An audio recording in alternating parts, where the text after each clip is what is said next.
Saudações mortais, esse é o canal Passe a Saber. Eu sou Alessandro Caraça e eu estou transmitindo ao vivo dessa vez. Não deixa de ser um teste, para que de alguma forma a gente consiga, pensando nos alunos que estão agora estudando nas suas próprias residências, adiantar um pouco do conteúdo que pode estar atrasado. Então, o objetivo desse bate-papo é falar um pouco sobre os períodos literários, fazendo uma revisão para quem é do terceiro ano. Quem é do segundo ano, não tem problema, pode acompanhar numa boa, é conteúdo do segundo ano do ensino médio. E esse conteúdo vai ser mais aprofundado, mais especificado, depois em outras lives, pensando mais nos alunos do ensino médio também, mas do segundo ano. Estou vendo que tem algumas pessoas, deixei habilitada a função chat, puderem fazer um teste aí, e aí vocês vão colocando, se for surgindo alguma dúvida dentro do que eu estou falando, e aí eu vou conseguindo responder dentro do tempo aí que nós tivermos, tá bom? Boa noite a todos vocês que estão aqui, e quem for acompanhando vai pegando da onde der, tá bom? Então vamos lá.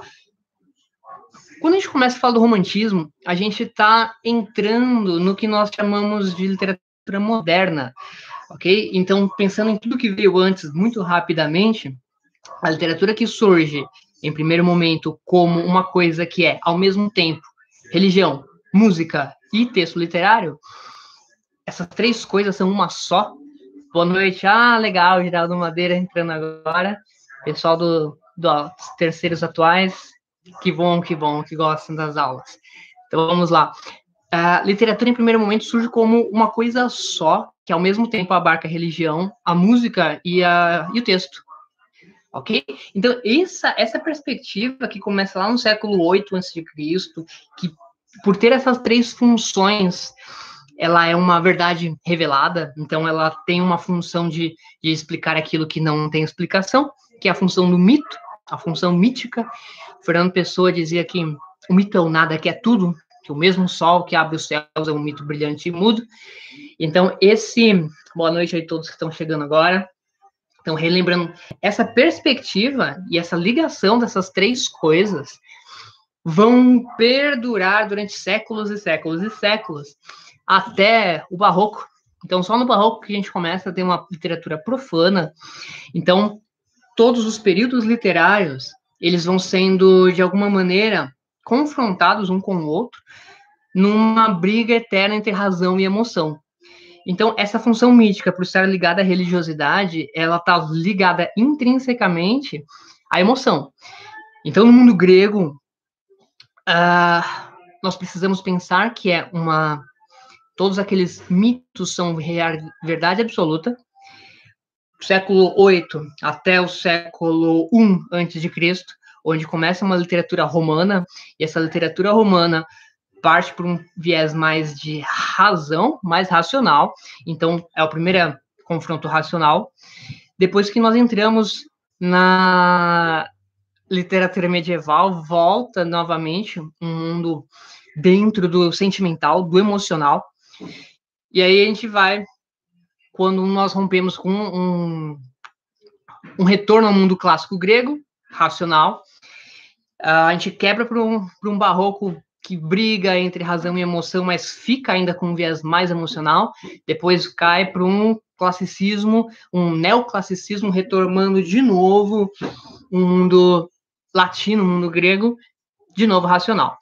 Então, o que nós temos no século XVIII, antes do romantismo? Um mundo neoclássico, ou seja, uma literatura que trabalha com uma espécie de hipocrisia literária, no sentido de que os poetas tentam resgatar, os poetas chamados de poetas árcades. Lembrando que arcadismo é um termo que nós usamos só para os literatos portugueses e também para os brasileiros que tentam mantê-los no início da literatura aqui no Brasil. Porém, a gente chama de neoclássico, ok? Porque retoma novamente o clássico, o mundo clássico. mas uma ideia um pouco hipócrita. Por quê?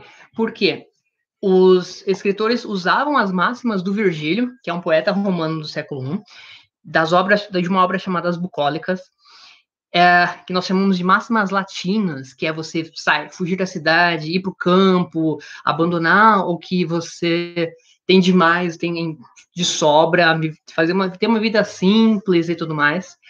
E essa vida simples eles próprios não faziam, não praticavam. Então é uma literatura desconectada do próprio poeta, certo? Então esse é o primeiro ponto que os românticos vão criticar. Então, uma quebra com o neoclassicismo, de que, de fato, aquilo que o poeta sente, aquilo que o escritor sente, seja verdadeiro. Então, a gente tem alguns pontos a colocar no romantismo. Primeiro, aqui começa a ideia de leitura solitária. Até então, a literatura era feita para ser lida em voz alta, ser lida em público, ser recitada, ser falada. Os românticos trabalham, em primeiro momento, com a ideia de você se isolar e ler sozinho, ok? Então, se nós temos no mundo o grego, um mundo politeísta, um mundo cheio de deuses que regem o universo, no mundo medieval, o centro do universo como um deus. Lá, alguns chegando agora, muito bem. O mundo como um deus como o centro do universo, um deus medieval. O romantismo vai quebrar também com essa ideia, porque vai trabalhar com o egocentrismo. Então, se de um lado a gente tinha um teocentrismo que perdurou durante muito tempo, a gente tem o egocentrismo. O que é o ego? Né? Ego, em latim, quer dizer eu. Então, o centro do universo é o eu, só que um eu do outro. Porque os românticos trabalham com a ideia de idealização. O que é idealização? É idealizar. É você tornar algo um ideal. Então, imaginem que toda idealização, ela parte de um mundo das ideias, e daí é idealizar. Se o mundo das ideias é uma imagem que se tem irreal, uma imagem que se tem ilusória de perfeição. Então, é como se uma pessoa quando uma pessoa idealiza algo, ela não trabalha com o que é palpável, ela pensa numa imagem perfeita. Então, vamos supor que alguém queira comprar, sei lá, uma casa. E ela imagina a sensação que é estar na sua casa, uma casa própria, e comprar e tudo mais. Quando ela de fato compra, ela trabalha a vida inteira para juntar dinheiro para aquilo, para comprar aquela casa. Porque ela colocou, aqui tem um ideal, uma imagem do que seria uma vida perfeita com aquilo.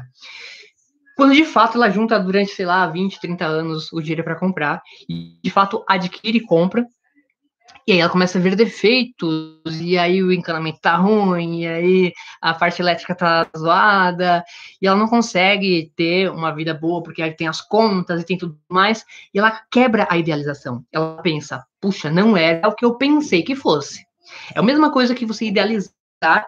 Então, um exemplo, uma pessoa que, sei lá, viu um tênis numa loja, e ficou, nossa, quero muito aquele tênis, e passa em frente àquela loja todas as vezes, e quando ela adquire de fato aquele produto, ela juntou dinheiro, juntou uns R$2.000 para comprar aquilo, quando ela coloca no pé, e ela vê que não é tão confortável quanto ela pensou que fosse, não é tão perfeito quanto ela pensou que fosse. Ela quebra a idealização. Se ela quebra a idealização,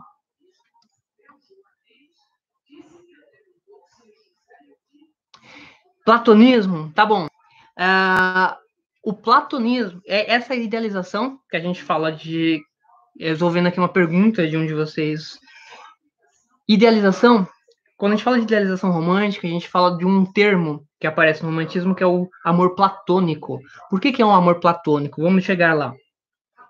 Então, terminando esse exemplo, percebam que a idealização, ela continua enquanto a pessoa não consegue obter objeto de desejo. A partir do momento que ela obtém o objeto de desejo, ela quebra a idealização. Por quê? O produto, a coisa sai do mundo das ideias e entra no mundo palpável, no mundo físico, no mundo realista. E aí ela consegue ver os defeitos, a imperfeição, ok? A imperfeição das coisas. Por isso, quando alguém está apaixonado, está no mundo, coloca o objeto de desejo, o outro, e aí o egocentrismo, né? O eu como centro do universo, egocentrismo é isso, o eu como centro do universo, mas esse eu não é o de quem ama, é o outro, é o eu do outro.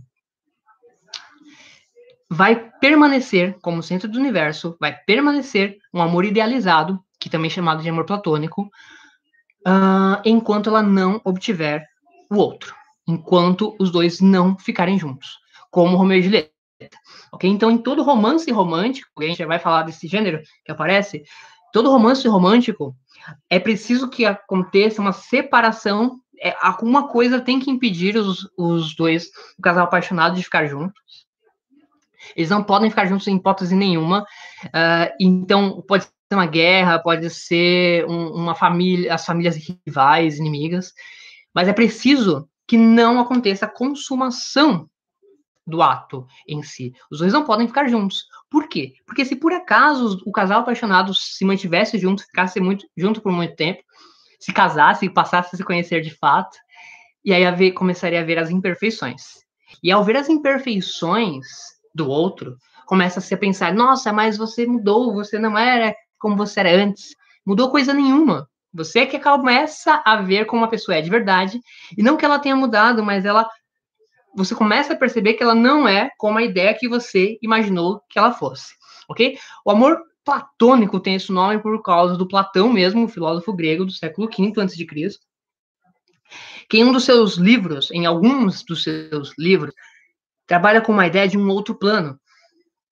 Então, o Platão, no Fedro e no Banquete, no Fedro ele explica o outro plano, no Banquete ele explica a ideia do amor, ele diz que há um outro plano, um plano perfeito, e que nesse plano perfeito, as almas humanas eram uma só, mas os deuses, em determinado momento, com receio dos humanos, romperam, quebraram essa alma dos dois ao meio e jogaram na Terra.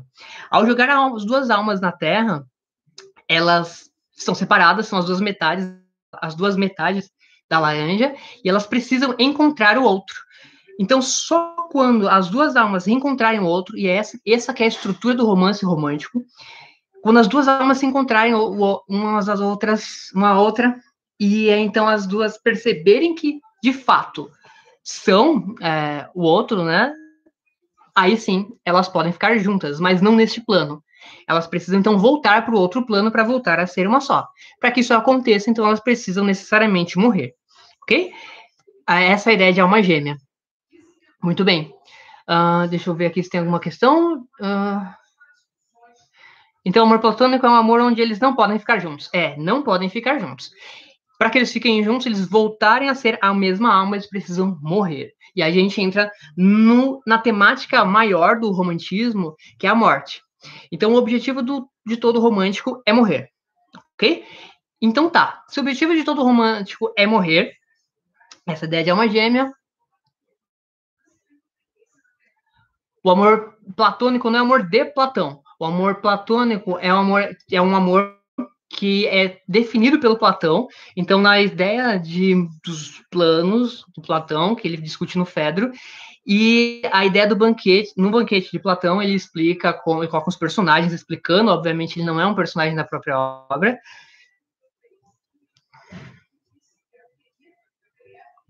Sim, exatamente. Então, se a gente pensar a literatura como um texto que mostra uma realidade, quando eu digo que a literatura mostra a realidade, ela mostra uma realidade sobre nós mesmos, sobre a realidade humana.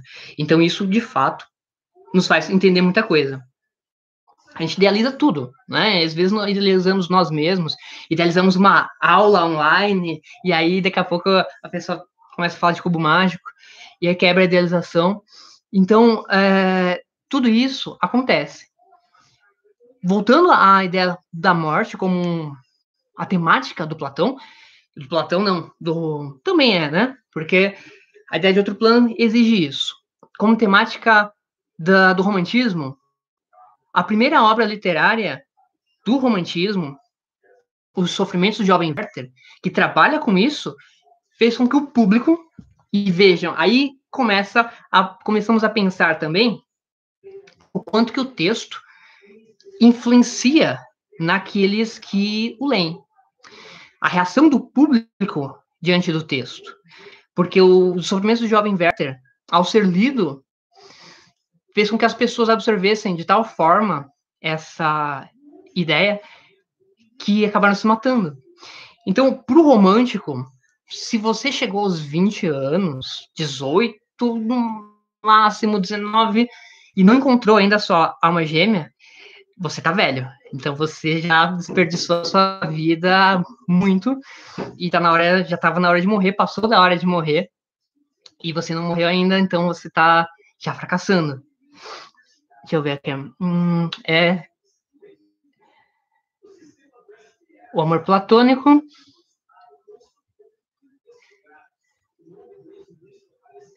Por isso o ditado não conhece os heróis porque... sim.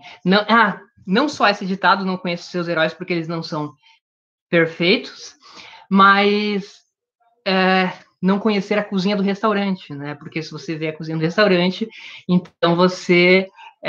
estamos velhos, já passamos da hora de morrer.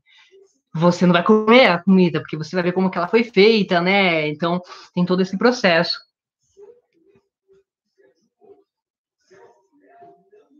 As pessoas se mataram por não achar um amor, ou será que era por se sentirem insuficientes por não terem amado? Boa pergunta. Na maioria dos casos, eram casais que se apaixonaram e você vai ter... As pessoas têm o primeiro amor delas, que é avassalador, é romântico. Normalmente é o primeiro. Às vezes acontece mais de uma vez, se a pessoa não se tornar o que a gente vai falar depois, que é o realismo. E aí, sob a influência do romantismo, elas se matavam, porque é por acreditar na ideia de outro plano. Então, veja, acreditar na ideia é, de fato, uma característica romântica. Daí, uma outra palavra importante no idealização, que é lutar por ideais. Todo aquele que luta por um ideal, que acredita num ideal, é romântico. Ou, pelo menos, tem uma manifestação romântica. Ok? Uma manifestação romântica, então, é você se envolver com uma causa, se envolver com alguma coisa. Então, pensem, casais adolescentes que, lá no período romântico, lendo o Jovem Werther e lendo outros textos também românticos, acreditando, se envolvendo com a causa, acabavam se matando, como Romeu e Julieta.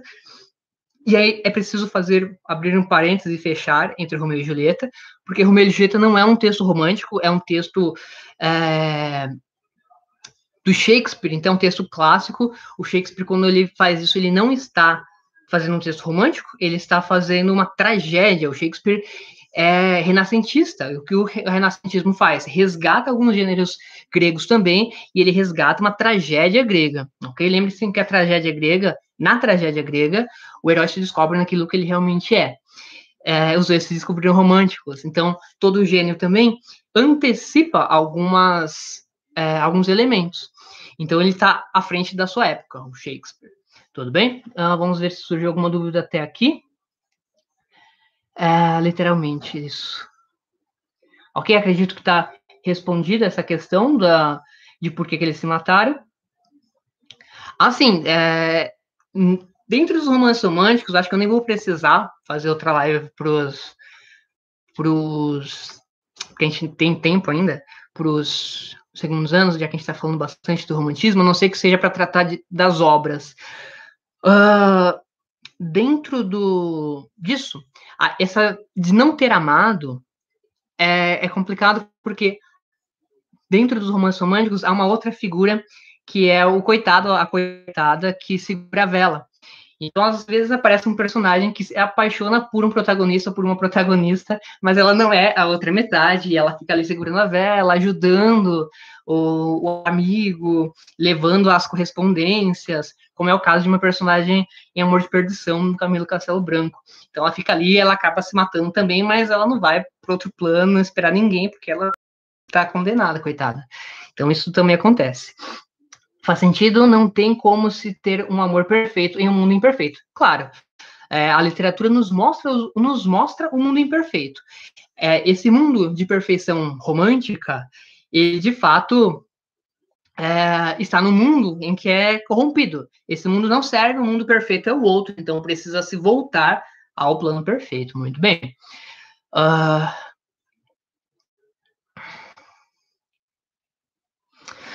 Não necessariamente o amor tem que aparecer antes do fim da adolescência, mas você tem que encontrar o mais rápido possível, isso daí. Porque o ideal então o romantismo trabalha com ideais. Então o ideal é que se fosse encontrado o mais rápido possível, no auge do seu estado, do seu vigor físico, intelectual. Lembramos que nessa época as pessoas não viviam tanto, não. A medicina, as coisas não eram tão avançadas, então a pessoa de 30 anos, de fato, ela estava acabada, né? As pessoas não escovavam os dentes, não faziam essas coisas, ela de fato estava aí toda arrebentada, dependendo da quantidade da qualidade de vida que elas tinham. Tudo bem? Sim, então esse período aí tem a ver com Platão. Aí você vai lá no Fedro, que eu citei, e no Banquete, e aí você lê e você vai ver que é do Platão. O pessoal se identificando. Se nada é perfeito, o conceito de que não é perfeito é imperfeito. Sim, o conceito de perfeição, lembrando que a perfeição não cabe nesse mundo, então o amor verdadeiro, ele é esse que não pode ser corrompido. Tudo bem? Ok? Vamos ver se deu certo aqui. Eu acho que não se trata da perfeição. Se trata da idealização que fazemos e que faziam quanto a tudo. Afinal de contas, encontrar amor era uma idealização. Isso, então é isso daí. Quando a pessoa. Aí que é a ideia do amor à primeira vista. Não quer dizer que se apaixonou de fato pela pessoa. Você colocou na pessoa a sua ideia de perfeição, a sua ideia de amor, a sua ideia de. A gente pode colocar essa ideia de perfeição como um ideal que nunca vai ser atingido, ok? Nunca ninguém vai atingir o ideal que você tem. É por isso que o fã de HQ nunca vai estar satisfeito quando a HQ ou o livro que ele gosta é adaptado, porque ele tem uma ideia de como seria a adaptação ideal. Vamos trocar a palavra perfeição por ideal. Adaptação ideal. E aí, quando se adaptam, por melhor que seja, nunca vai ser o ideal daquela pessoa. Então, a pessoa não vai nunca estar tão contente. Ela fala, ficou bom, mas poderia ser de outro jeito, né? Não ficou tão bom assim. Claro, nunca ninguém vai atingir o ideal, certo? Isso, todo ser humano é assim. A gente idealiza, e aí depois rompe-se, né, a idealização sempre. A nossa existência é uma obra literária, é isso mesmo. Não sabemos se a ficção imita a vida ou a vida imita a ficção, né? Pode ser as duas coisas. Nessa tragédia, muitas vezes as pessoas têm medo de se abrir novamente. Ou não, então a gente pode falar de algumas coisas. As obras literárias são entendimento da nossa existência, exato. Tá? Esse é um ponto muito importante. A obra literária é entendimento da nossa própria existência. Tudo bem? Então, para a gente ir prosseguindo, depois, se for a necessidade, a gente pode falar mais sobre romantismo, entrar em algumas obras. Então, a gente tem, dentro do romantismo, e aí vocês veem como que o próprio autor, então, ele não é um movimento hipócrita, o autor também ele é a imagem e semelhança da obra que ele produz. Então, ele se envolve, eles são como eles escrevem, diferente dos poetas anteriores, que não faziam aquilo que eles colocavam como ideal, certo? Então, o romantismo tem 3 fases. Esses romances românticos, e o gênero romance é um gênero novo, é um gênero que começa com o romantismo, por isso que ele tem esse nome. Há algumas teorias de que uma versão mais rústica do que se denomina um romance pode ter sido criado antes, uma época medieval que já trabalha com uma estrutura mais ou menos próxima do romance já seja mais antiga. Tem textos romanos que trabalham com uma estrutura mais em prosa. Estou falando do gênero agora romance, que é uma narrativa longa, com uma certa complexidade e vários conflitos. O gênero romance substitui a epopeia, que era aquele poema gigantesco que falava dos heróis. O herói agora é um herói que tira as suas forças e a sua energia do amor. É um herói que começa mundano, começa folgado, começa chato, mas quando ele se apaixona, ele muda e passa a ser uma pessoa do bem e lutar pelo amor que ele possui. É um romance também que trabalha com a ideia histórica, e a gente tem a ideia de romance histórico, esse gênero romance histórico surge no romantismo. Por quê? Porque o passado é sempre idealizado. Tem pessoas que falam, na minha época não era assim, na minha época não tinha funk, na minha época... Então, ela idealiza um passado como perfeito, como melhor do que esse. Então, os românticos têm uma característica muito forte em idealização do passado, e por isso que uma das características do romantismo é um resgate ao passado. Então, cada país resgata o seu passado, e é o primeiro movimento que, em vez de seguir e de retomar o tempo inteiro as coisas que vinham antes, por isso que ele é um grande rompimento, um divisor de águas, do que antes nós temos uma literatura antiga, e a partir dele o que a gente chama de literatura moderna. Um grande divisor de águas que rompe em vez de retomar. Então, ele rompe muitas características. Por exemplo, os poemas, eles têm um recurso sonoro da época em que não havia escrita para que fosse possível de ser decorado. Esse recurso sonoro é um pouco quebrado, alguns gêneros são um pouco destruídos, são modificados. A opção do gênero em prosa em vez do poema, porque o poema não precisa mais, de certa forma, ser tão sonoro assim, já que existe o texto escrito, eu posso escrever o poema gigantesco, eu posso escrever um texto em prosa, não preciso mais.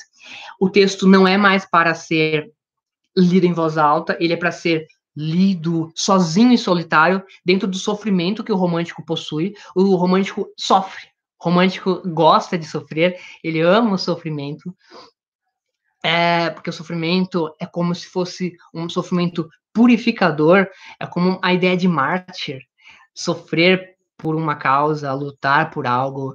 Então, há no romântico uma espécie de masoquismo, no sentido de gostar de sofrer, como se ele sofresse enquanto os outros não, e por isso ele é superior. Então, há uma superioridade que o romântico sente de se sentir melhor, a genialidade do poeta. Então, há três fases no romantismo. A primeira é tudo isso que eu falei. A primeira trabalha com esse romance romântico, que é uma estrutura de Romeu e Julieta. Okay? O herói romântico não tira mais as suas forças dos deuses, como o herói grego, nem de Deus, como era o medieval, ele tira do amor.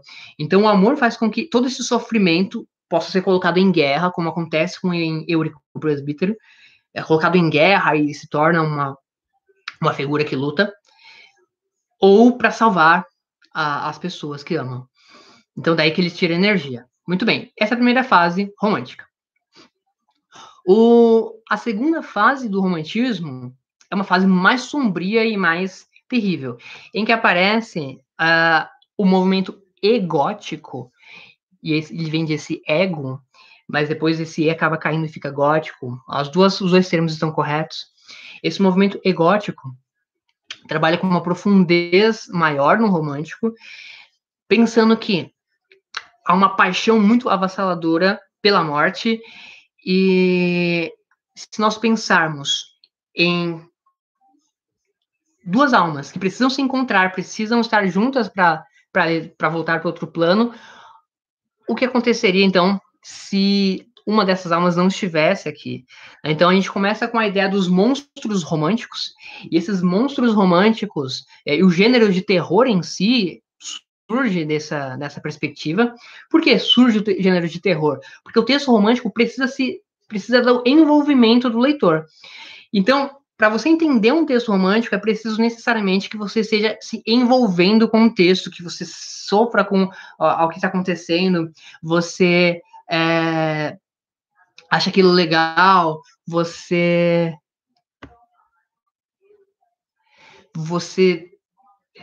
se envolva. Se você pensar, não tem nada a ver esse poder é sobrenatural, você está lendo errado. O próximo movimento literário é que vai necessitar desse distanciamento do leitor e obra. Então, como o romantismo precisa desse envolvimento, o gênero de terror trabalha com isso. Então, grandes escritores como Edgar Allan Poe trabalham com a ideia de você se envolver com o texto. Tudo bem? Então, pense nos monstros românticos, nessa segunda fase do romantismo. E esses monstros românticos,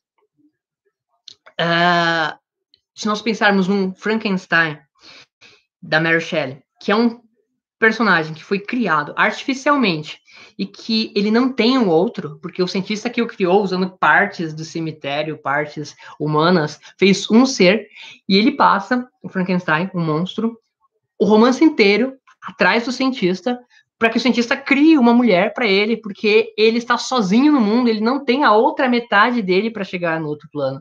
Então é um sofrimento descomunal. Ou se você pensar num outro personagem como Drácula, que é imortal, e a sua amada morre, e ele continua aqui porque ele não morre, e que a sua imortalidade, ele tem que esperar que ela reencarne séculos depois para tentar novamente morrer e ir para outro plano com ela. Então são sofrimentos que vão aparecendo dentro do romantismo, dentro dessa segunda fase. Característica também da segunda fase do romantismo, do movimento gótico, é a necrofilia. O que é a necrofilia? É o desejo pelo morto, pelo cadáver. Já viram aquele filminho da Noiva Cadáver? Então, a profanação dos corpos, dos cadáveres, é extremamente comum para o poeta romântico da segunda fase. Então, tem gente aí que às vezes fala, não sei se não é da época de vocês, mas eu me recordo de que havia um pessoal, há um tempo atrás aí, que se dizia gótico e ia para o cemitério, né? Cabulava aula para ir no cemitério, mas ficavam lá conversando, só batendo papo. Mal sabiam que os góticos iam para os cemitérios para profanar as tumbas e manter relações sexuais com os cadáveres. Por quê? Porque se o cadáver não tem alma, não tem problema, então, não há uma profanação, porque no mundo romântico, os personagens não podem ter uma consumação um com o outro, caso contrário, as almas vão se corromper. E se as almas se corromper, elas não vão poder chegar no outro plano, elas vão ficar impedidas disso. Mas se houver o relacionamento com os cadáveres, não tem problema, porque os cadáveres não têm alma, então não tem problema nenhum. Por isso a necrofilia é uma prática do poeta, do escritor romântico da segunda fase. É do século XVIII também, desse período, os textos dos irmãos Grimm. E nos textos dos irmãos Grimm, nos contos de fada, aparecem vários príncipes necrófilos. A Bela Adormecida é uma história de necrofilia. Então, quando o príncipe chega lá, ele mata um monte de monstros e chega lá na Bela Adormecida, ele a beija, ela não acorda e fala, tudo bem. Ele não vai perder a viagem, e ela só acorda porque ela dormiu, porque uma roca mágica havia perfurado o dedo dela. Ela só acorda 9 meses depois, com a criança que engatinhando, tentando encontrar seu seio para sugar o leite, puxa, começa a mamar, chupar o dedo dela e puxa e tira a roca, e ela acorda com o bebê ali, o cordão umbilical. Então, vários outros príncipes, se vocês pensarem, dos contos de fadas são necrófilos. O da Branca de Neve também é necrófilo, ela não ressuscita. A Branca de Neve, os anões estão lá com o cadáver, aparece um príncipe necrófilo, se apaixona pelo cadáver e compra o cadáver dos anões. Então, são vários momentos de necrofilia romântica que aparecem nos contos de fada. Segunda fase é essa daí. O Corcunda de Notre Dame também é um outro monstro romântico. Então, assim, vai indo o mundo romântico. Terceira fase, deixa eu ver se tem alguma coisa aqui sobre o que a gente foi falando dos cadáveres. Terceiro B, Fábrica de Monstros, ou louco, estão se identificando aqui. Depende do romantismo. Romantismo é uma espiritual. Sim, o que a gente tem hoje é só uma tentativa de recriar, né? Se a gente pensar em quem tentou recriar um romantismo, mas falhou.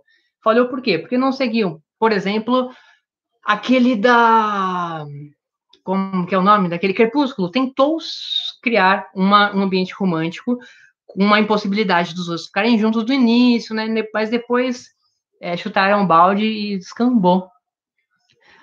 A única aula que fiz questão até agora. Ah, legal, que bom, obrigado. Ok. O Guilherme está aqui também, muito bem. Vamos ver.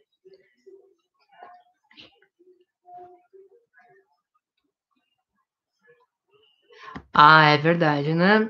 Vamos lá. Vamos chegar lá, Evelyn, quando que se tornou isso daí.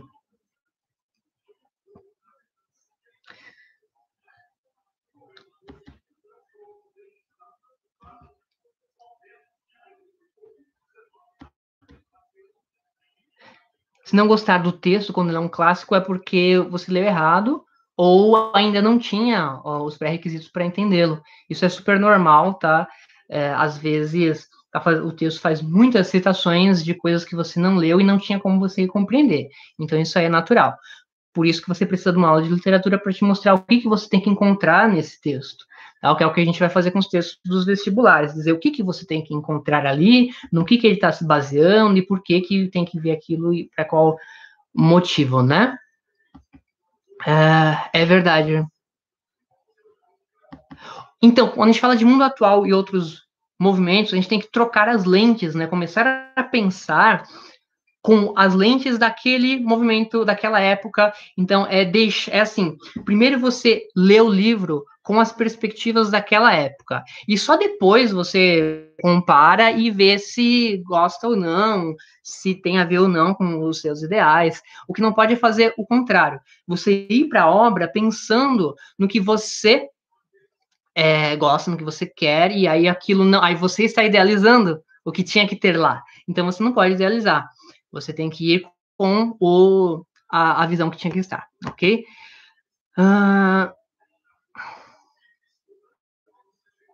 Sim, o Frankenstein é um romance romântico, ok? E aí, nesse romance, a gente pensa no coitado que não tem o outro eu, né? Tá uma pena.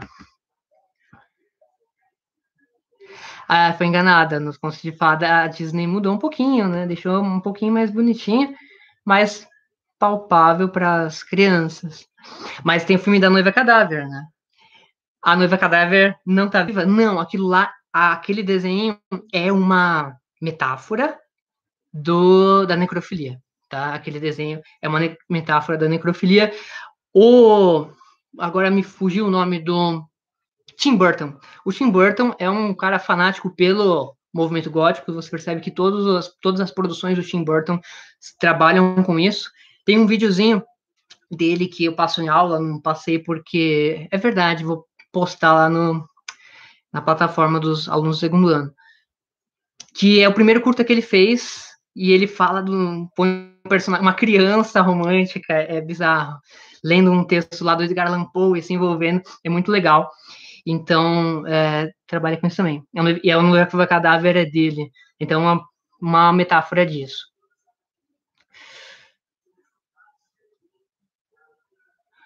Ok, muito bem. Quando eu falo de lente, é metáfora, né? De a gente trocar as lentes, trocar os óculos mesmo, né? Trocar o tipo de visão que você tem para ler o texto. Então, para ler um texto realista, a gente vai. Não, eles só se beijam. Tá. O beijo não pode acontecer no romance romântico, nem isso, tá? A terceira fase romântica começa a deturpar um pouco. Por que começa a se deturpar um pouco? Então, a primeira fase romântica é uma fase nacionalista, em que sempre se resgata o passado do próprio país, para romper também com a ideia de. Romper também com a ideia de heróis clássicos gregos sempre. De novo era grego, de novo era grego, de novo era grego. Por que eu tenho que pegar heróis de outros países se eu tenho do próprio país? Então, os portugueses resgatam o cavaleiro medieval, da sua origem, e os brasileiros resgatam o índio, né, da origem do país, como herói. A segunda fase é gótica, é só você lembrarem da necrofilia e dos textos de terror, que vai ficar bastante fácil de lembrar. E a terceira fase é onde começa uma crítica social. O que é crítica social? É criticar a sociedade. Mas atenção, sempre que nós falarmos de romances que fazem críticas sociais, são os romances da terceira fase do romantismo. Por quê? Porque quando se faz uma crítica social, é uma crítica social em que o poeta, ele se envolve com aquilo que ele está falando. Ele se envolve com a causa que ele defende, ok? Então, a gente tem como um exemplo, eu acabei não dando muitos exemplos de escritores, mas o Castro Alves, brasileiro, que se envolve com a causa dos escravos. Então, ainda assim, o Castro Alves tem uma frase que diz assim: sinto em mim o borbulhar do gênio. Então, eles se veem como pessoas mais inteligentes que as outras e conseguem ver aquilo que as outras pessoas comuns não conseguem enxergar. Então, daí se sentir como uma ideia de superioridade diante da sociedade. Por isso que é como se fosse uma visão de um pássaro sobrevoando a visão de um condor, ok? Um condor que é um pássaro que voa muito alto. Esse pássaro que voa muito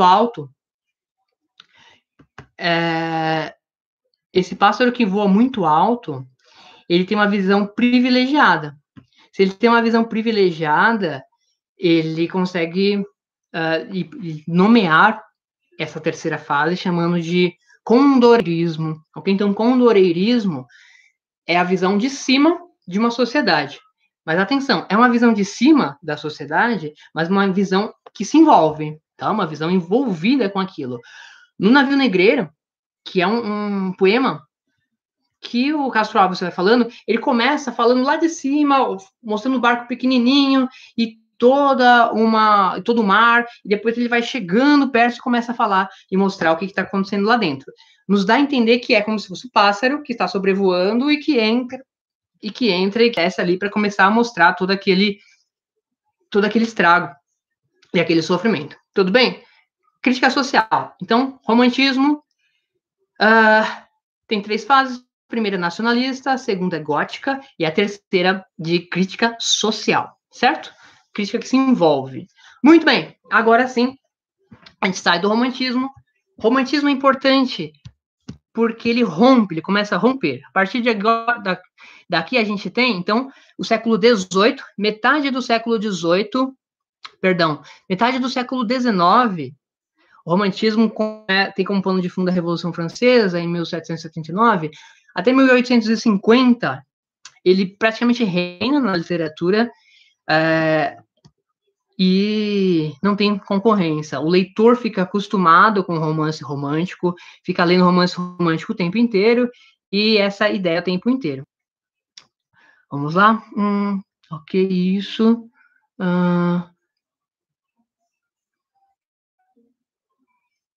Assim, essa é a ideia. Né? O amor não existe, ele é uma ilusão. Pois é, né? Então, o amor romântico é uma ilusão. O amor romântico é uma idealização. E é partindo daí que crítica social tem alguma coisa a ver com...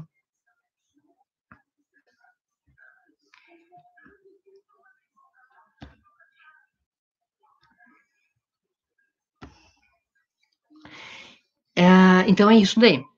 Começa, então, um outro movimento literário a criticar alguns pontos do romantismo. Ao iniciar o realismo, que é o próximo movimento literário, o que se dizia no realismo? Que o romântico, então, ele era um idiota que idealizava, que ficava aí se envolvendo com as coisas, e se envolver com as coisas é criar pontos fracos. Você pode ser manipulado quanto mais pontos fracos românticos você tiver. E aí o realismo trabalha com a ideia de manipulação. O que o realismo faz? É o oposto do romantismo. Então, se de um lado nós temos no romantismo os textos subjetivos, por que subjetivos? Porque eles são com um envolvimento emocional. No realismo, nós temos textos objetivos. No romance realista, nós temos uma análise psicológica dos personagens. Então, o romance do realismo, ele pega os personagens não românticos, mas com características românticas, e esses personagens são usados para serem manipulados. A gente tem uma sociedade, então, em valores de manipulação, e com 2 tipos de pessoas. As pessoas que estão no estado teológico, que são os manipulados, e as que estão no estado metafísico, que são os manipuladores. Por exemplo, a gente tem o crime do Padre Amaro, do Eça de Queiroz, em que os padres manipulam as pessoas que estão lá na aldeia a fazerem o que eles querem. Há uma crítica no realismo também, mas não é uma crítica social como a do romantismo. A crítica que aparece no realismo é uma crítica psicológica, de como que as pessoas pensam, de como que elas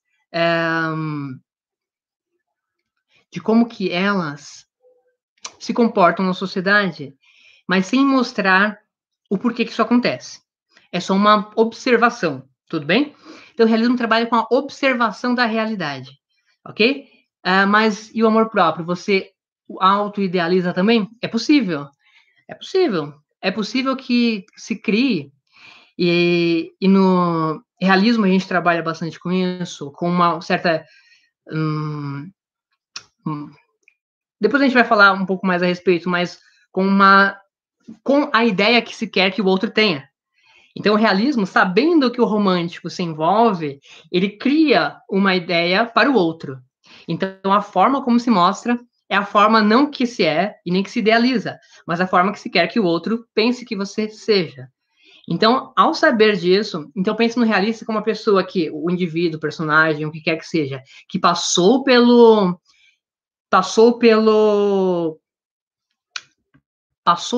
movimento do romantismo inteiro, e nesse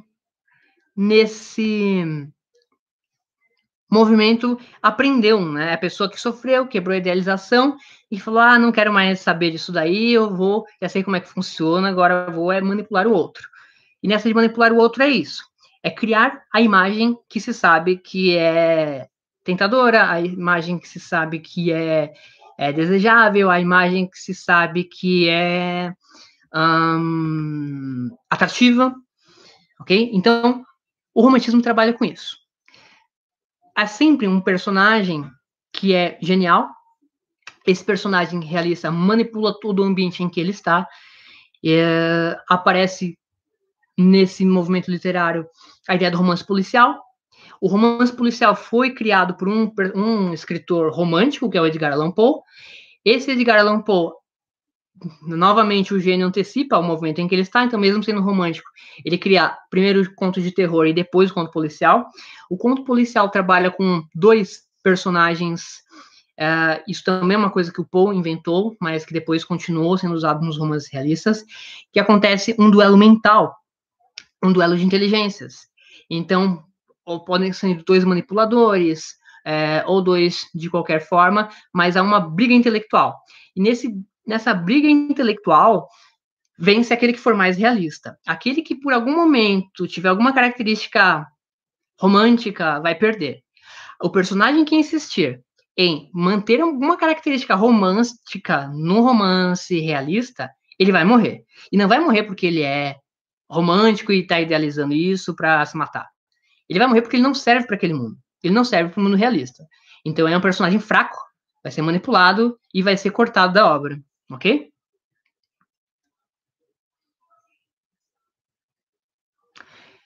Réptil do filme Matrix? Qual que é o réptil do filme Matrix? Réptil não, Red Pill. Eu não me recordo quem é esse Red Pill, mas sempre que eu tenho um personagem que tenta vou usar de novo a palavra manipulação, que pensa em controlar a situação, em tentar fazer com que as pessoas todas caiam em alguma coisa, ou um assassino que ninguém descobre quem é, e fica todo mundo tentando. É a ideia do psicopata. Então, se nós pensarmos nos extremos, agora a gente já pode falar de extremismos, o extremo do romântico seria um fanático religioso, por exemplo, um homem-bomba, que se explode por uma causa, ele vai morrer por aquilo que ele acredita, e não importa.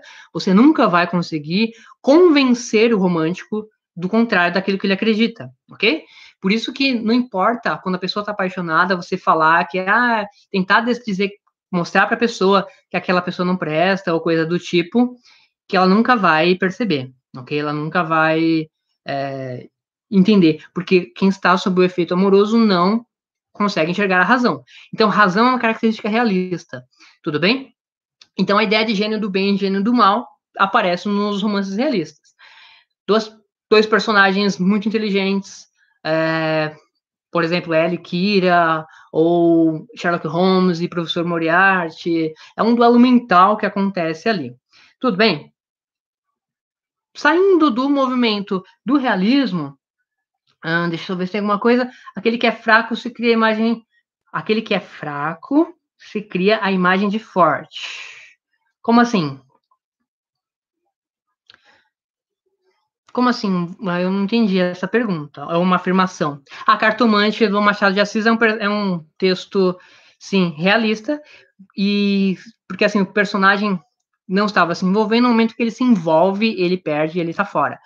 Se a gente pensar nisso, uma característica importante de pensarmos também é que o leitor, no texto realista, não pode se envolver com o texto como ele se envolvia com o texto romântico. Se ele se envolver, ele não vai entender a obra, vai se confundir todo. Se você quiser se envolver com o Brás Cubas, você não vai ver um herói ali romântico. O próprio Machado de Assis, que é o primeiro escritor realista e talvez o único brasileiro, quando ele coloca Memórias Póstumas de Brás Cubas, um personagem que já está morto contando a história, já é um recurso que ele usa para mostrar que tem que ter uma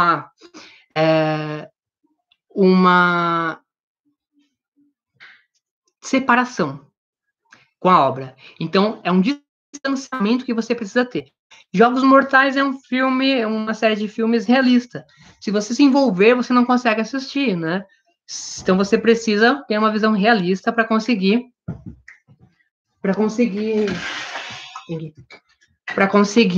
não se envolver com a história, tá bom? Muito bem. Para saindo do realismo, um movimento que começa no realismo, mas que se separa dele, que para quem ficou assistindo a aula do segundo ano, viu uma professora falando, é o naturalismo. Então, uma das necessidades de fazer essa live é justamente por isso, porque já foi falado do realismo e a gente precisava chegar até ele agora.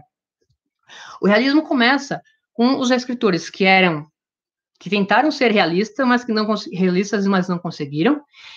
Esses realistas, porque o escritor realista não se envolve, ok? Não se envolve com o texto. E acabaram tentando arrumar defeitos para a obra. Então, o romantismo começa tentando criticar o realismo, de dizer que os realistas, eles só mostram a realidade, mas não comprovam nada. Então, não comprovam nada, e por isso o naturalismo começa com um romance de tese. Então, uma tese para tentar comprovar aquilo que o realismo não comprovava, que é o porquê que as pessoas agem da forma como elas agem. Tudo bem? Ok. O naturalismo, então, trabalha com duas teses para comprovação disso daí. A primeira tese é a de que o ser humano age em função de duas coisas. As suas necessidades fisiológicas. O que são as necessidades fisiológicas? Se alimentar, comer, beber, dormir. E os desejos sexuais. Então, os personagens naturalistas agem por função dessas duas coisas. Suas necessidades fisiológicas e seus desejos sexuais. Tudo bem? Esse é o objetivo pelo qual os personagens fazem o que eles fazem nos romances naturalistas. Nada além disso. Então, aí já tem uma primeira diferenciação que a gente precisa fazer entre os textos realistas e os textos naturalistas. Porque eles costumam aparecer nos livros didáticos no mesmo capítulo como se fosse uma coisa só. Assim, realismo barra naturalismo. Não, realismo é uma coisa, naturalismo é outra coisa. Então, o naturalismo defende duas teses, eu falei. Essa é a primeira, de que o ser humano age em função das suas necessidades fisiológicas e dos seus desejos sexuais. A segunda tese é de que o meio corrompe o indivíduo. Então, isso aí é o oposto do realismo, no sentido de que, se nós pensarmos num ambiente de um romance realista, um personagem realista é aquele que, se colocado no meio em que ele está, ele manipula todo mundo.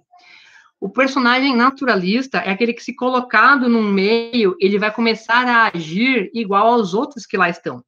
Então, se a gente tem uma sala bagunçada e coloca um cara tranquilão, se for no mundo naturalista, ele vai começar a ficar bagunçado também, e se for o inverso, também. Tudo bem? Então, é isso daí. O meio corrompe o indivíduo. E aí aparece a obra que foi falada para vocês, ou para quem viu, né? Para quem não viu, a gente só relembra rapidinho antes de ir para o outro movimento que a gente precisa chegar, que é O cortiço. Então, o cortiço, a gente tem um exemplo claro disso, em que se coloca um personagem honesto. Então, num contexto brasileiro, de cortiço, várias casinhas ali juntas, igual no Chaves, e a gente coloca um personagem que é honesto, que é um português honesto, que tem uma família, que gosta de trabalhar, e o texto diz que ele vai se abrasileirando, e então ele começa a parar de trabalhar, não quer mais, começa a deitar em rede, vai trocando os hábitos portugueses dele por hábitos brasileiros, trai a mulher, e aí ele vai ser a brasileira. Então a ideia é de que o meio corrompe a ação do indivíduo, certo? Naturalismo, então, trabalha com o meio como um centro, o espaço, o ambiente, como um elemento decisivo na obra. Aí por isso que se fala, qual que é o personagem principal do Cortiço? É o próprio Cortiço. Assim como se a gente fosse pegar uma série contemporânea, um seriado Gotham. Gotham também modifica os personagens por estarem ali. Então, essa é uma característica do meio corrompido do indivíduo, uma característica bastante naturalista. Tudo bem?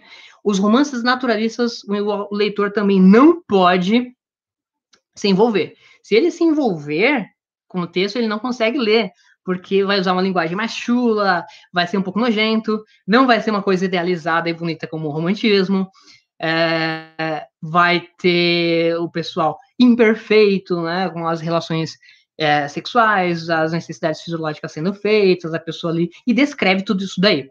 Então a pessoa pode ficar com nojo, ela pode ficar com alguma coisinha e não vai conseguir ler. Ficar com nojo é um envolvimento com a obra, ok? Torcer por um personagem é envolvimento com a obra. Tudo isso é envolvimento com a obra, que não pode aparecer nos textos realistas nem nos textos naturalistas.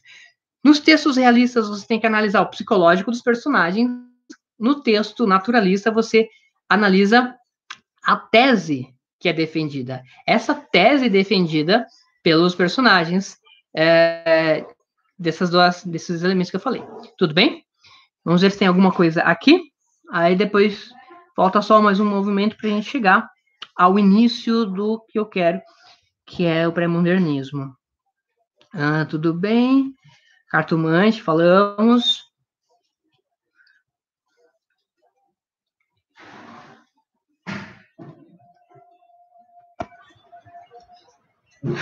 Sim. Matrix é muito interessante porque trabalha com essa ideia, né, de você ver a realidade ou continuar se enganando. Muitos românticos... Então, vamos pensar naquele choque romântico da quebra da idealização. O indivíduo tem uma dentre duas opções. Ou ela chora tudo que tem para chorar, sofre tudo que tem para sofrer, mas é uma vez só, e passa a se tornar realista. Ou ela finge que não é com ela e volta. Porque, assim, a pessoa que tá lá sofrendo pelo amor, e aí vem uma outra pessoa, se ela tiver uma amiga ruim ou um amigo ruim, mal, péssimo, que não deveria nem estar vivo, iria dizer o seguinte para ela: você, não é culpa sua, não, vamos sair, vamos para outro lugar, vamos conhecer gente nova, a culpa é dessa pessoa aí que te maltratou. Essa pessoa é uma péssima amiga que deveria ir para algum círculo dantesco depois da morte, porque ela vai deixar a pessoa presa na idealização que ela está, de que ela não errou e de que a culpa está sempre no outro, que a culpa é das estrelas ou de qualquer coisa do tipo. Agora, se ela tivesse uma pessoa que vai chocá-la, que vai dizer, então, agora você aprende, a culpa é sua, você ficou idealizando, você acreditou no universo que você criou na sua cabeça, e se continuar assim, vai aparecer outro, e você vai criar todo o universo na sua cabeça de novo e vai se ferrar de novo. E aí ela talvez tenha um choque de realidade e se torne um indivíduo realista, que é capaz de ver isso daí, tá? Mas não descartem o romantismo, nem de forma de análise, porque ele também é uma solução para muita coisa, principalmente para o que vem depois do naturalismo, que é o simbolismo, ok? Então, seria a pílula azul, né? Que a pessoa tem que ter o choque da realidade. Porém, sem se envolver, porque em Matrix o personagem principal se envolve, tanto que ele toma uma decisão emotiva e não uma decisão racional.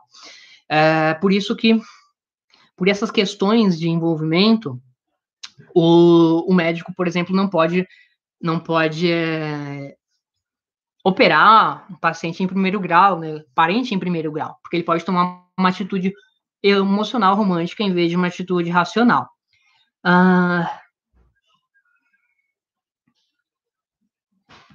O pessoal tá filosofando aqui, legal, entre o forte e o fraco, essas ideias, né? Porque, vejam, o romântico, ele é fraco no mundo realista. No mundo romântico, ele é um herói, ele tá fazendo tudo certinho, tá? Ele tá fazendo tudo certo e perfeito. É no mundo realista que, se ele insistir em fazer isso, é que vai dar um problema. Por isso que você tem que trocar as lentes, como eu falei, e se o texto é realista, você tem que ler com a leitura realista e ver que se tem lá um gênio do bem e um gênio do mal, e que se um gênio do bem começou a querer uma amizade com o outro e gostar do outro, ele vai morrer. E você já vai perceber isso. Falar, putz, cara, nesse mundo aí não era para você fazer isso. Tudo bem? Ok?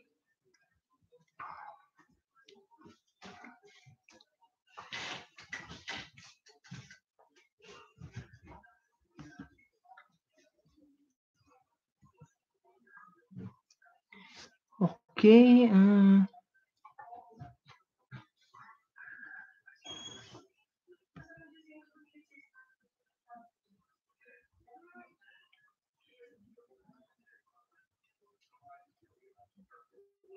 A ideia de que a sociedade, ninguém nasce mal, que a sociedade hoje corrompe, é uma ideia do Rousseau. Por incrível que pareça, o Rousseau não influenciou o naturalismo, que fala do meio corromper o indivíduo, ele influenciou o romantismo na ideia do bom selvagem, a ideia que os românticos vão utilizar, ou utilizaram, né, porque é no passado, para o índio como um herói.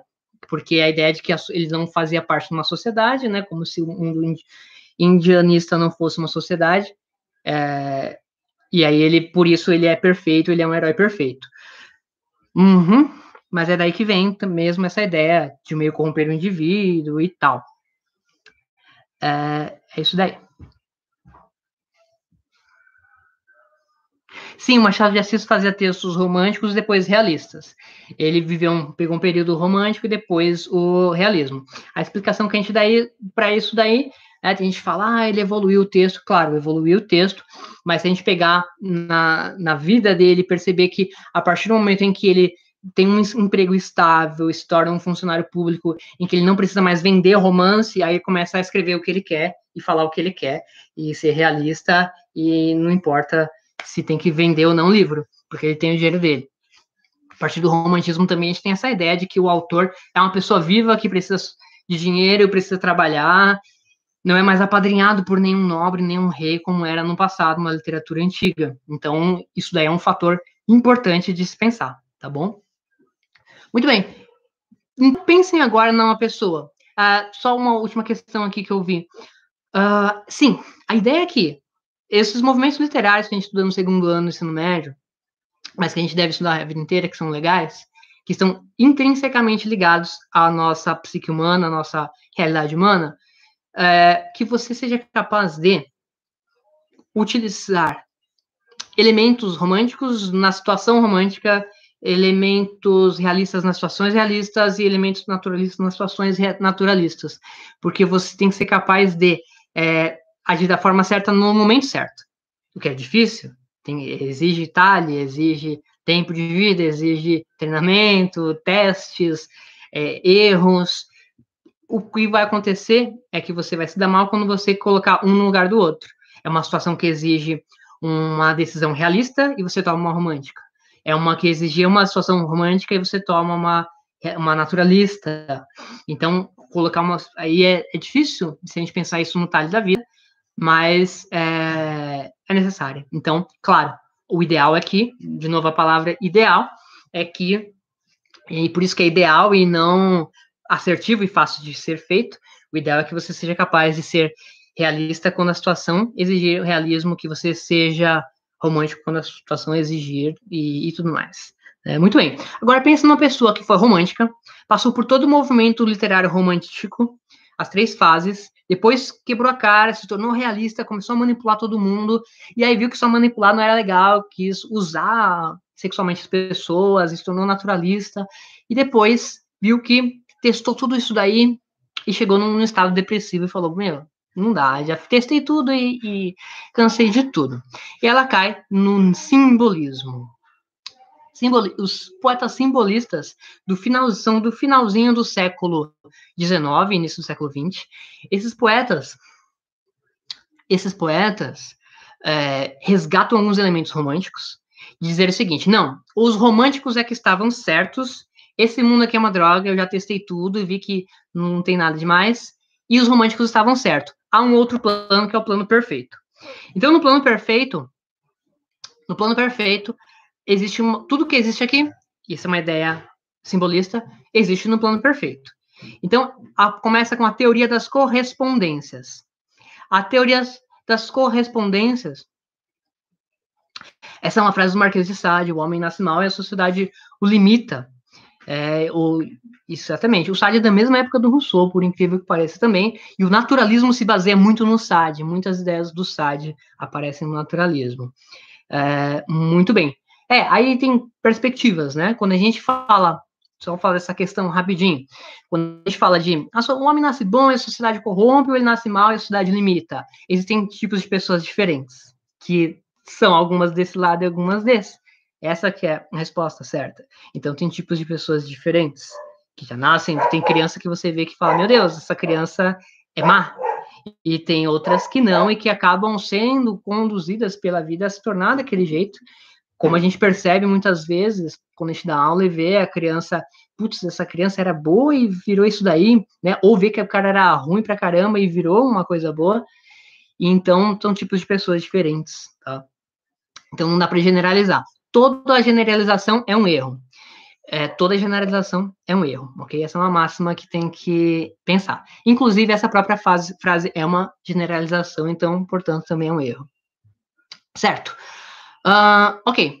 Então, o simbolista trabalha com a teoria das correspondências. Tudo que existe aqui existe imperfeito nesse mundo que não presta, em correspondência ao plano perfeito, que tudo que existe lá existe bom e presta, ok? É bom. Então, se existe uma pessoa, deixa eu ver aqui, sei lá, se existe uma cadeia perfeita aqui, não vou usar exemplos de pessoas, não, existe uma cadeira perfeita lá. Se existe uma pessoa que é imperfeita, no outro plano, no plano perfeito, ela é perfeita. Então, essa é a teoria das correspondências. O que tem aqui existe correspondentemente ao que tem lá. Então tá, os poetas consideram, os poetas simbolistas, esse mundo corrompido que não presta. Por que esse mundo é corrompido que não presta? Porque eles vêm logo depois do naturalismo e eles precisam bater de frente com o naturalismo. Então, o naturalismo que pega muito forte. As pinturas do Goya são românticas, tá? Isso. Então, a ideia da teoria das correspondências é essa. O que os poetas fazem? Esse mundo é corrompido, o naturalista usa muito o corpo, usa muito esse mundo, vive disso daqui, então isso aí não presta. O que o poeta faz? Ele precisa, então, arrumar uma solução para o que o romântico fazia, que era ir para o outro plano. Só que o romântico, para ir para o outro plano, precisava morrer. E o simbolista não quer morrer. Na verdade, ele quer, ele também é ficcionado pela morte, pela morbidez. Então, ele precisa se conectar ao outro plano. Para se conectar ao outro plano, então, sem morrer e depois voltar. E fazer uma viagem.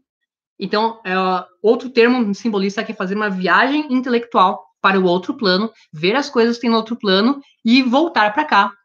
Os poetas simbolistas utilizavam o que eles chamavam de viagens intelectuais, para chegar ao que eles chamavam de paraísos artificiais. Vejam que o nome é Paraísos Artificiais. Esse, inclusive, é o nome da obra que começa o movimento do Charles Baudelaire, Paraísos Artificiais.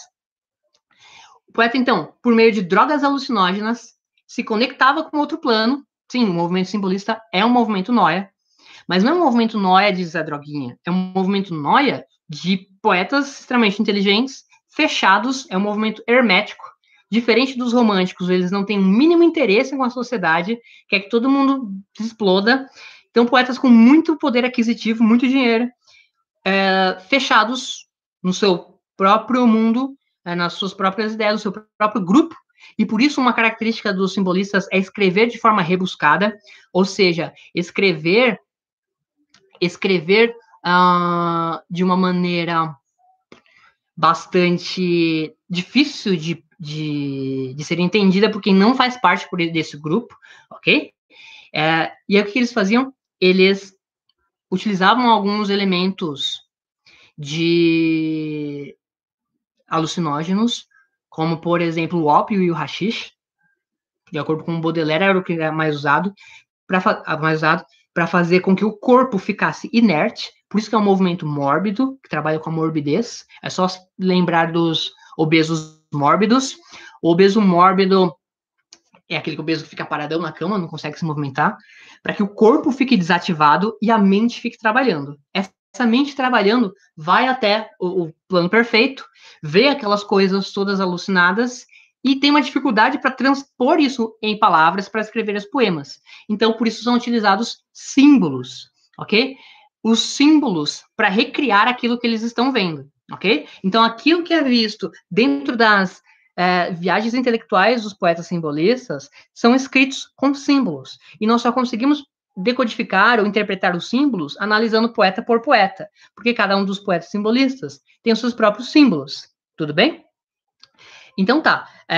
Esses poetas eram chamados de nefelibatas, ou seja, habitantes das nuvens.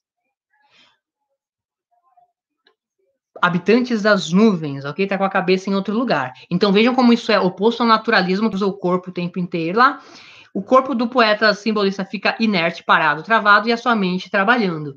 Pensem no que a gente costuma chamar de paralisia do sono. É como se tentasse recriar a ideia da paralisia do sono, para que o seu corpo fique desativado e a sua mente fique ativada, trabalhando e vendo uma série de coisas terríveis e bizarras para colocar aqui. Então, satanismo, profanação da religião, profanação de um monte de coisas, eram elementos característicos dos poetas simbolistas, ok? Então, recapitulando, característica simbolista.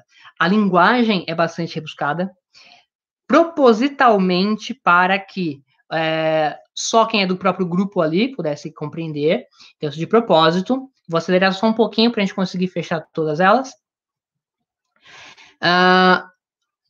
Características, então, linguagem rebuscada, proposital, difícil de propósito, para quem é do próprio meio entender. Não há uma intenção de que os outros entendam. As viagens intelectuais, a anulação do corpo físico, esse mundo não presta, o corpo também não. O que precisa é a mente trabalhar, ela ir a outro plano e voltar, ver as coisas e recriar. A musicalidade volta, é como se os poetas simbolistas conectassem de novo a música à literatura, que já foi deles.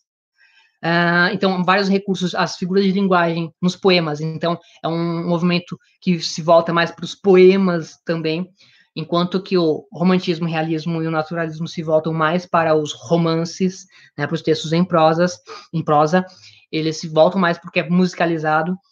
E a sinestesia, que é uma das figuras de linguagem que trabalham com os 5 sentidos. Quando a gente pega 2 sentidos e junta para criar um outro efeito de sentido, enquanto o sentido da visão, por exemplo, e do tato, se eu disser assim, meu olhar se quebrou ao encontro do seu, então o olhar se quebrou, o olhar, o sentido da visão, quebrar, o sentido do tato, mas o olhar se quebrou dá um outro sentido, um sentido metafórico de que estava olhando lá, mas o olhar se quebrou, ele sofreu uma interrupção naquilo que eu estava vendo. Então, a sinestesia, que é esse efeito de sentido, é muito utilizado, e outras figuras de linguagem também, que criam alteração, assonância, para criar um efeito musicalizado com o texto, tá bom? Então, esse é o simbolismo, tudo bem? Há um outro movimento que veio em confronto ali com o simbolismo, que é o parnasianismo, para a gente poder fechar. O parnasianismo também ele tentou brigar com o simbolismo, mas o parnasianismo, de acordo com muitos críticos literários, foi um movimento tido por medíocre, que passou despercebido pela Europa e que só deu certo no Brasil. Por que só deu certo no Brasil? Porque há muitas coisas que vão dar certo, que não dão certo em outros países. O parnasianismo é tido por medíocre porque tentou resgatar o clássico de novo. Vejam que o romantismo já tinha corrompido com isso, o realismo, o naturalismo, até mesmo o simbolismo, e o parnasianismo tenta resgatar o clássico de novo num mundo que não dá mais. Então, resgatar o soneto, toda a métrica do texto, e a característica do poema parnasiano é ter um estilo bastante rebuscado, a beleza somente externa e não ter conteúdo, ok? É como uma fábula do Fedro, lá do século I romano, que nas fábulas vocês sabem que os animais agem e pensam como humanos. É uma fábula da raposa e a máscara, máscaras de teatro. Diz assim: a raposa certa vez encontrou uma máscara. Ela se espantou e disse: nossa, como é bonita, mas não tem cérebro. Então, isso é o parnasianismo, né? É muito bonito, mas não tem nada ali. Então, tem um poema chamado Vaso Chinês, que é muito bonito, rebuscado, mas não tem um conteúdo ali, né? Uma crítica a nada, não está ligado a mensagem humana que a gente acabou de falar dos alguns movimentos literários aí. A não ser que fosse para a gente comparar com tipos hipócritas, né? De pessoas que são só externamente ou externamente bonitas, né? E que não tem conteúdo, ou que tenta criar uma coisa assim que, ao ser confrontado com qualquer tipo de conhecimento, já não fosse possível de ser tido, tá bom? Esses são os movimentos literários do século XIX. No início do século XX, a gente tem que parar que está quase aí dando um horário legal de tempo, e que vai acabar a aula de alguns alunos também. Mas no início do século XX, a gente tem mais de 200 movimentos literários que não são estudados porque eles são todos irrelevantes. Como assim irrelevantes? Ninguém estudou, como que vai saber que é relevante? São o que a gente chama de movimentos literários idiotizantes. O que é uma coisa idiota? É uma coisa que não tem nada a ver. A definição de idiotice é isso, é quando você tá todo mundo analisando alguma coisa, aí tem alguém falando uma coisa que não tem nada a ver. Ou a gente tá aqui, todo mundo lendo um livro e uma pessoa batendo a cabeça na parede, isso é uma coisa idiota. Ou tá todo mundo falando na live, falando uma coisa legal, e alguém falando, sei lá, de um jogo de videogame que não tem nada a ver. Então, uma coisa idiota é isso. Então, os 200 movimentos idiotizantes do início do século XX são assim, aparece uma pessoa, sei lá, chamada Carlos, e ele faz o carlismo. Aí aparece o João, faz o joanismo. E cada um quer abrir o seu movimento literário, colocando um ismo. Aí tem mais de 200 ismos, e são todas repetições de coisas que já vieram, que já foram, e que já está saturado, que não acrescenta nada de novo. É nesse contexto de ter mais de 200 ismos que aí nós temos alguns poetas que nós chamamos de poetas pré-modernistas. Poetas, não só poetas, mas escritores de outros gêneros literários. Desses escritores são estudados o Lima Barreto, aqui no Brasil, o Monteiro Lobato, e o Euclides da Cunha, ok? E o Augusto dos Anjos, esses 4. Tudo bem? Então tem uns vídeos muito bons da professora Maria Lajolo, que é uma professora de longa data da USP da Mackenzie, que discute algumas questões do Monteiro Lobato, porque ele é muito mal colocado em aulas de artes, como sendo interpretado como racista e que não sei o quê. Porque ele brigou com os modernistas. E aí ele tem uma perspectiva específica interessante de ser analisada, e é interessante que assistam esse vídeo da professora discutindo, ou depois, mesmo que não assistirem, na próxima live que eu fizer voltada para isso, eu vou falar dessa discussão em torno da obra do Monteiro Lobato. Tem gente que conhece só o Monteiro Lobato para crianças, do Sítio do Pica-Pau Amarelo. Tem gente que conhece só o Monteiro Lobato sertanista, né, falando do caipira, e ele é um grande crítico literário, com alguns critérios ali bem interessantes de serem analisados, e esse confronto de ideias dos pré-modernistas com o que vai surgir lá das vanguardas modernistas depois. Então é bastante legal de a gente discutir esses assuntos depois em um outro momento, e aí a gente fala disso com mais tempo. Agora tá chegando a 10h20. Acho que foi um tempo legal. Não sei se dá tempo de ver mais alguma coisa aqui. A Divina Comédia é do mundo medieval, tá? É um texto medieval. Ele não tem a ver com a ideia, as ideias colocadas aqui. Pelo contrário, os movimentos daqui que se baseiam no Dante. O Dante é um divisor de águas lá do mundo medieval. Os românticos bebem do Dante adoidado. Então, Shakespeare e Dante são citados o tempo inteiro pelos românticos. O Drácula, o Bram Stoker, cita o Shakespeare o tempo inteiro, mesmo os realistas também citam Shakespeare o tempo inteiro, e o Dante e outros escritores, tá?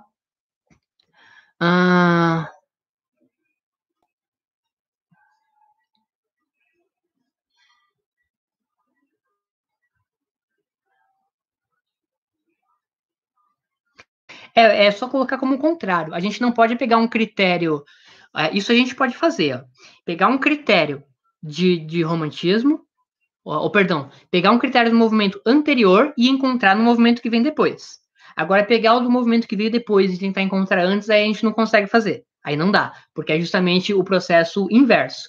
Então, você consegue encontrar alguns elementos desses movimentos que a gente falou hoje nos pré-modernistas e nos modernistas. Agora, você não vai conseguir encontrar um elemento modernista lá nos anteriores. Porque o processo é inverso. Então, quando a gente fala assim, que os modernistas trabalham com um experimento com a linguagem e que os concretistas mexem com o formato do texto.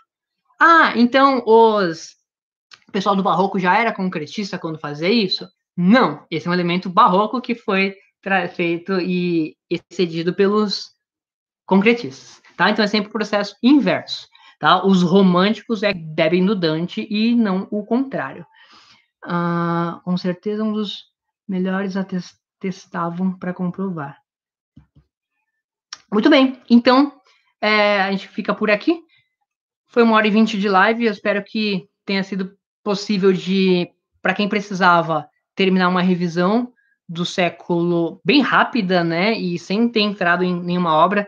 A gente se focou mais no estilo, né, nas características, para que vocês possam ler alguma coisa do movimento ou dos movimentos com a perspectiva deles, e assim conseguir ter ter as ferramentas para ler o texto, né? Sempre trocando as lentes. Não posso ler um texto realista, romântico, não posso ler um texto simbolista de forma realista, e uma visão não pode ser feita com a outra. Tudo bem? Senão você corre o risco de ler errado e de não gostar do texto. Necessariamente você não vai gostar do texto, tá? Não tem como você gostar de um texto lendo de outro jeito. É como você pegar uma calça e querer colocar no lugar da camisa. Ela vai ficar ruim, vai ficar estranho, talvez até entre, mas não é para isso que ela foi feita, entende? Então o texto vai ser do mesmo jeito, tá bom? Obrigado, então, por quem assistiu a live, valeu mesmo, e se inscrevam aí se tiverem interesse em receber a notificação de quando começar de novo, né? E aí a gente continua conversando, tá bom? Não sei quando que vai voltar aulas presenciais, mas tem coisas que precisam ser faladas e ditas, tá? Então é isso daí. Nesse canal aqui, para quem está a fim de vestibular ou quem quer pegar algumas ideias para poder, sei lá, dar aula, qualquer coisa do tipo, vão ter esses papos sobre literatura. De repente a gente encontra algumas coisas nos vestibulares também. Olha, o Morales estava aqui? Não acredito, meu Deus. Que legal, que honra, estou honrado. Todos aqui muito legais e muito bem educados, parabéns, obrigado. E fizeram umas discussões interessantes, né? Achei legal. Espero que tenha podido acrescentar aí em alguma coisa, tá bom? Então é isso daí. Vou ficar por aqui. Obrigado para vocês e até a próxima. A gente se vê. Tchau, tchau.